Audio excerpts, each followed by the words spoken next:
Hello दोस्तों, welcome all. हाँ दोस्तों, बहुत सारे कैंडिडेट्स को ये डाउट है कि M P N H M C H O 2021 का वैकेंसी क्या कैंसिल हो जाने वाला है, हमें जॉब नहीं मिलेगा क्या। तो दोस्तों, ऐसा कुछ नहीं है, आप भ्रमित ना हो। जो भी लोग आपको भ्रमित कर रहे हैं आप उनकी ना सुने। कोई ऑफिशियल नहीं नोटिफिकेशन नहीं आया है एंड जो भ्रम था वो भी सॉल्व हो चुका है। इस वीडियो में हम डिटेल में देख लेंगे। डिटेल में एक एक लाइन पढ़ के मैं आपको बताऊंगा क्या एनएचएम से मिस्टेक हुई थी और उस मिस्टेक के चलते उन्होंने मिस्टेक को सुधार भी ली है। आपका वैकेंसी पे रिक्रूटमेंट होगा, आप टेंशन ना लें। इस वीडियो को लास्ट तक देखिए, आपको सारे पॉइंट्स क्लियर हो जाएंगे। तो दोस्तों, यदि आप चैनल पर नए हैं तो चैनल को लाइक करें, शेयर करें, सब्सक्राइब करें एंड बेल आइकन दबाएं ताकि आगे की अपडेट्स आपको मिलती रहे। जैसा कि दोस्तों मैंने आपको पहले भी बताया था कि छोटी छोटी न्यूज़ कहीं से भी पकड़ के वीडियो बना के आपको भ्रमित कर देते हैं, बट आप ऑथेंटिक जब तक ऑफिशियल नोटिफिकेशन किसी भी चीज़ का नहीं आ जाए आप उसको बिलीव ना करिए। आप अपनी प्रिपरेशन जारी रखिए, जिस भी चीज़ की प्रिपरेशन कर रहे हो, क्योंकि ये चीज़ें इतनी इजी नहीं होती दोस्तों। कोई भी वैकेंसी आती है, किसी ने बोल दिया कि उस पर स्टे लग जाएगा, वो रुक जाएगी, उसका रिक्रूटमेंट नहीं होगा, जो फर्स्ट बैच का हो गया वो कैंसिल हो जाएगा। बहुत सारे बच्चे के मन में ये क्वेश्चन था, बहुत सारे कैंडिडेट से बोल रहे थे सर जो फर्स्ट बैच का 26 को ज्वाइनिंग है उनका क्या होगा। कुछ भी नहीं होगा दोस्तों, कुछ भी नहीं होगा, क्योंकि इस प्रोसेस में हमारा भारत का एक संविधान है। ऐसे नहीं कोई भी उठ के चार लोग जाएंगे और बोलेंगे कि सर ये इसमें करप्शन हुआ है, या उसके लिए आपके लिए प्रूफ चाहिए। फिर हमारे पास पूरा हाई कोर्ट में केस जाएगा, हाई कोर्ट में केस जाने के बाद उसकी सुनवाई होगी, फिर उसमें तथ्य रखे जाएंगे, फिर जो तथ्य रखे गए हैं वो सही है या नहीं, सब कुछ होने के बाद आपका फाइनल डिसीजन आता है, फिर स्टे लगता है किसी भी वैकेंसी पे। ऐसे डायरेक्टली एक दिन में स्टे नहीं लग जाता है, ठीक है। और ये हेल्थ डिपार्टमेंट की वैकेंसी है, तो हाई कोर्ट भी इसको लेके बहुत एक्टिव है, क्योंकि जो कोविड का सिचुएशन है दोस्तों, वहाँ पे हेल्थ वर्कर्स की बहुत ज़रूरत है। C H O N H M staff nurse की बहुत ज़रूरत है। तो इन स्टाफ के लिए हाई कोर्ट भी बहुत जल्दी फैसला दे रहा है कि इनकी भर्ती की जाए, इनको रोका ना जाए, क्योंकि ये बहुत क्रिटिकल वर्कर्स है, मतलब एक क्रिटिकल स्टाफ है, इनकी ज़रूरत है, तो इसकी भर्ती को पूरा किया जाए। तो अब में हम डिस्कस कर लेते हैं दोस्तों। जैसे पहले भी मैंने बताया था आपको, सीएचओ की जो वैकेंसीज आई है, सीएचओ की वैकेंसीज मैंने प्रीवियस वीडियो में बताया था। बहुत सारे कैंडिडेट्स ने उसको अगेंस्ट भी कमेंट किया था कि सर आप गलत बता रहे हो। ऐसा नहीं है दोस्तों, जो भी मैं बता रहा हूँ वो ऑफिशियल नोटिफिकेशन के हिसाब से बता रहा हूँ। तो ये जो ऑफिशियल नोटिफिकेशन था आपका, वो था आपका बैकलॉग रिक्त पदों के लिए। आपका ये फ्रेश वैकेंसी नहीं था दोस्तों। जो सीएचओ का 2850 पद पे जो रिक्रूटमेंट हो रहा है, जो आपका फर्स्ट बैच का ज्वाइनिंग आ गया है, वो है आपका बैकलॉग पद पे, बैकलॉग वैकेंसीज पे था दोस्तों। तो ये बैकलॉग वैकेंसीज का कैसा होता है एक बार फिर से बता दूं। यदि एक बार वैकेंसी निकली, उसमें मैं एक जेनरिक बता देता हूँ आपको। ओबीसी, ठीक है, एससी एंड एसटी, तीन कैटेगरी का लेता हूँ। फर्स्ट टाइम जब वैकेंसी निकली थी तो ओबीसी का 500 सीट्स था, एससी का 200 था, ठीक है, एंड एससी का एसटी का 400 था, मान लीजिए, ठीक है। अब क्या हुआ, जब रिक्रूटमेंट हुआ तो इनमें से कुछ वैकेंसीज भर गई और उसके बाद बच्चों ने छोड़ दिया, बच्चों ने ज्वाइन नहीं किया, डॉक्यूमेंट वेरिफिकेशन में फेल हो गए, या बाद में उन्होंने कुछ और ज्वाइन कर लिया, कुछ और जॉब मिल गई। तो वहाँ से जो रिक्त पद बचे, तो मान लो यहाँ से 400 हो गए, ठीक है, यहाँ 50 ही हुए और यहाँ 10 ही हुए मान लो। तो यहाँ पे इनकी रिक्त पद कितने बचे, 100 रिक्त पद बचे। यहाँ कितने बचे, 150 रिक्त पद बचे। और यहाँ कितने बचे, 390। तो अब जो नेक्स्ट बैकलॉग वैकेंसी पे रिक्रूटमेंट होगा तो उसमें ओबीसी को 100 मिलेगा, एससी को 150 मिलेगा एंड एसटी को 390 मिलेगा। इसका कारण ये है कि एनएचएम बोल रहा है कि ये पहले हमने दे दिया है आरक्षण, तो इस आरक्षण में जो बैकलॉग पद बचे उनको है। अब यहाँ पे एनएचएम ने थोड़ा सा अपना त्रुटि माना है, अपना उनकी गलती हुई है कि इसको बैकलॉग वैकेंसी की जगह फ्रेश वैकेंसी बोल दिया था एक अपडेटेड नोटिफिकेशन में उन्होंने, ठीक है। तो यही ऑफिशियल एक न्यूज़पेपर में न्यूज़ आई है, तो उसको भी हम पूरा लाइन टू लाइन डिस्कस कर लेंगे, कोई दिक्कत नहीं है, ठीक है। तो आपको समझ में आया। तो सीएचओ का जो 2850 वैकेंसीज़ है ये आपका पूरा बैकलॉग वैकेंसीज़ है। इसमें आपको कहीं पे कंफ्यूज होने की ज़रूरत नहीं है, कहीं आपका नोटिफिकेशन कैंसिल नहीं हो रहा है, कहीं ऑफिशियली आपका वैकेंसी कैंसिल नहीं हो रहा है, आपका रिक्रूटमेंट होगा, कंप्लीट होगा, ठीक है। 26 तारीख को ज्वाइनिंग है फर्स्ट बैच का, 28 से 30 या मैक्सिमम अगस्त का फर्स्ट वीक में आपका सेकंड लिस्ट आ जाएगा। जैसे ही आएगा मैं आपको इन्फॉर्म कर दूंगा। एक बात क्लियर हुई। अभी हम इस न्यूज़ को पूरा देख लेते हैं, क्या डिटेल दिया हुआ है इसमें, ताकि ये भी आपको क्लियर हो जाए। तो यहाँ पे दिया है हेडलाइन, बैकलॉग रिक्त पदों को विभाग समझ बैठा फ्रेश भर्ती। ठीक है, ये मैं आपको 1 महीना पहले अपने वीडियो में बता चुका हूँ कि ये बैकलॉग वैकेंसी है कैसे कैलकुलेट हुआ है। ठीक है, अब आगे बढ़ते हैं दोस्तों, इसको आगे पढ़ते हैं हम लाइन बाय लाइन, एकदम स्पष्ट रूप से पढ़ लेंगे। ग्रामीण क्षेत्रों के उप स्वास्थ्य केंद्रों पर कम्युनिटी हेल्थ ऑफिसर की भर्ती प्रक्रिया में राष्ट्रीय स्वास्थ्य मिशन की बड़ी भूल सामने आई है। इसी का नतीजा है कि विभाग को एक के बाद दूसरी विज्ञापन प्रकाशित करना पड़ी। इसमें भी एक भूल यह हुई कि दूसरा विज्ञापन से में पहले विज्ञापन को निरस्त किए जाने संबंधित कोई घोषणा नहीं हुई। मतलब दूसरा विज्ञापन आया तो पहले की निरस्त करने का कोई घोषणा नहीं हुई।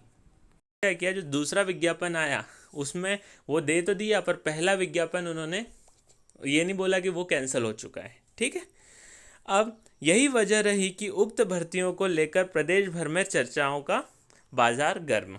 ठीक है, ये उनका लिखने का तरीका, थोड़ा सा रीडर को वो करने का। ठीक है, तो अभी समझ में आए। अब देख लेते हैं। ज्ञात हो कि राष्ट्रीय स्वास्थ्य मिशन स्वास्थ्य एवं परिवार कल्याण विभाग द्वारा 19 फरवरी को एक विज्ञापन जारी की गई।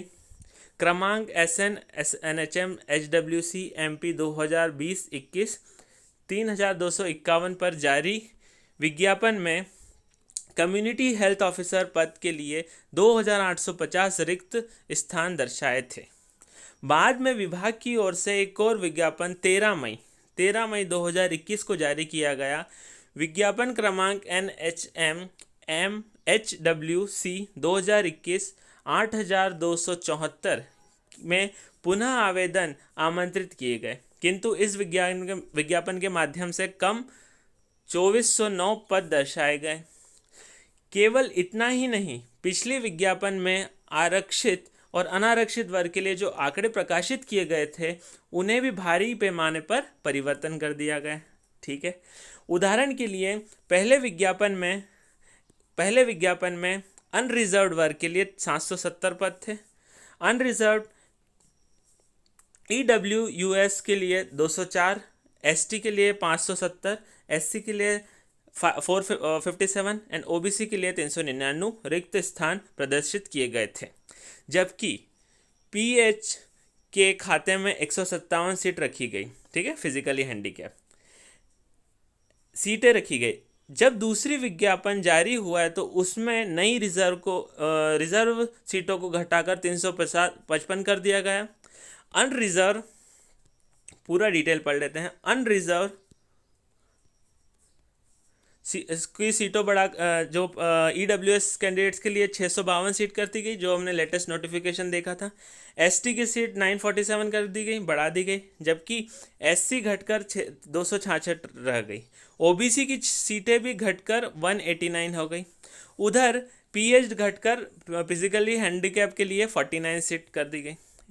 इस अलग अलग आंकड़े को देखकर अभ्यर्थियों को यह लगा कि विभाग द्वारा अलग अलग विज्ञापनों के माध्यम से केवल 2850 नहीं बल्कि 5000 से अधिक पदों के लिए आवेदन मंगाए गए हैं। तो दोस्तों, 2 विज्ञापन, एक फरवरी का एक जून का, तो वहाँ पे कन्फ्यूजन क्रिएट हुआ है। जब जून का विज्ञापन आया तो फरवरी का विज्ञापन कैंसिल हो चुका है, ये उन्होंने नहीं मेंशन किया। ये उनकी सिर्फ एक मिस्टेक हुई है NHM की। आपको बता दूं, ये मिस्टेक हुई है, उसके अलावा कुछ नहीं है। और आगे डिटेल में देख लेते हैं। और आगे दैनिक समय जगत के ये जो न्यूज़पेपर है उनके पाठकों ने जब दोनों विज्ञापनों के बीच कई समानताएं देखी तो संदेह उत्पन्न हो गया। यही भ्रम और आशंका जब दैनिक समय जगत के कार्यालय तक पहुंची तो यह आवश्यकता समझा गया कि इस बाबत विभागीय जिम्मेदारी अधिकारियों का अभिमत लिया जाना चाहिए। मतलब जो NHM के अधिकारियों से पूछना चाहिए कि ये क्यों हुआ। ठीक है, इस बारे में जब राष्ट्रीय स्वास्थ्य मिशन के उप संचालक और हेल्थ एंड वेलनेस सेंटर कार्यक्रम के प्रांतीय नोडल अधिकारी ओपी तिवारी जी से संपर्क साधा गया तो उन्हें इस त्रुटि को स्वीकार किया। ठीक है, तो उन्होंने इस त्रुटि को क्या किया दोस्तों, स्वीकार किया कि यह मिस्टेक हुई है। नया नोटिफिकेशन आया तो पुराने वाले को कैंसिल नहीं किया गया। ठीक है, मामले को स्पष्ट करते हुए श्री तिवारी जी ने बताया कि पूर्व में जब कम्युनिटी हेल्थ ऑफिसर पद पर नीतियों के आंकड़े सामने आए तो भूल से यह साधारण स्थापित हो गई कि सरकार द्वारा 2850 पदों पर नई भर्ती निकली है। ठीक है, ये एक मिसकॉन्सेप्ट हो गया, ये एक गड़बड़ी हो गई कि ये नई भर्ती है, बट ये नई नहीं थी, ये बैकलॉग थी। मैं बार बार दोस्तों आपको बता रहा था ये बैकलॉग वैकेंसी थी, जैसा कि मैंने आपको पहले भी बताया। आगे पढ़ लेते हैं। इस बात को ध्यान में रखकर आरक्षित सीटों को अलग किया गया तो विधान द्वारा तयशुदा प्रतिशत के हिसाब से आरक्षित वर्ग के पद अंकित कर दिए गए। लेकिन जब पहली विज्ञापन सार्वजनिक हो गया तो पता चला कि अभ्यर्थियों से जिन सीटों के लिए आवेदन मंगाए गए थे वह फ्रेश भर्ती के आंकड़े नहीं हैं। यही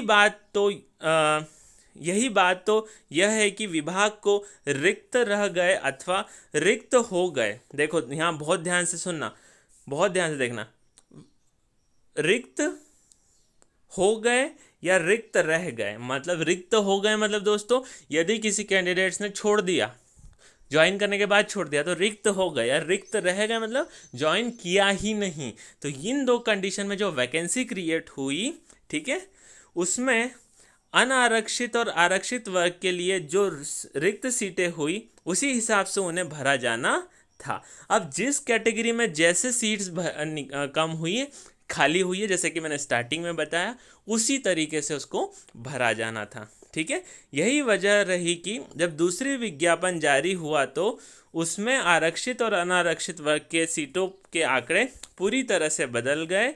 उप संचालक ओपी तिवारी ने स्पष्ट किया कि पिछले विज्ञापन को निरस्त मानते हुए अभ्यर्थियों को नई विज्ञापन अनुसार ही आवेदन करना चाहिए। इन्होंने माना कि यह त्रुटि, उन्होंने अपनी गलती मानी, उन्होंने माना कि यह त्रुटि भ्रमवश हुई है जिसे द्वितीय विज्ञापन के माध्यम से सुधार लिया गया है।